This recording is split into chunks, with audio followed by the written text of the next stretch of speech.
தம்பி இந்த மாதிரி லவ் பண்ணுன்னு சொல்ற பேரண்ட்ஸ் கிடைக்கிறதுக்கு நீ கொடுத்து வச்சிருக்கணும்ப்பா. பேசாம லவ் பண்ணிடுறேன்ப்பா.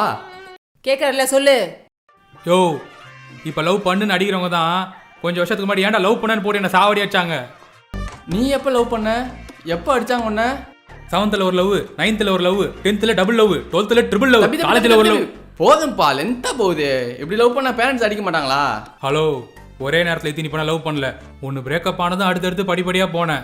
எல்லா லவ்வும் பிரேக்கப் ஆனது காரணம் இவங்க தான். அப்போ போட்டு சாவடி அடிச்சுட்டு அப்போ லவ் பண்ணாத இப்போ லவ் பண்ணனா எப்படி லவ் வரும்? இப்போ மாட்டினா பாரு, நாங்கள் சொன்னோன்னு தானே நீ லவ் பண்ணுறதை விட்ட. ஆமாம், இப்போ நாங்கள் தானே லவ் பண்ணணும்னு சொல்கிறோம். அந்த லவ் எப்போ வர மாட்டேங்குது. லவ்ன்றது காற்று மாதிரி, அது எப்போ வரும் எப்போ போகலாம் தெரியாது. அதை அடைக்கலாம் முடியாது. அடிச்சுக்கண்ணே. அடிச்சு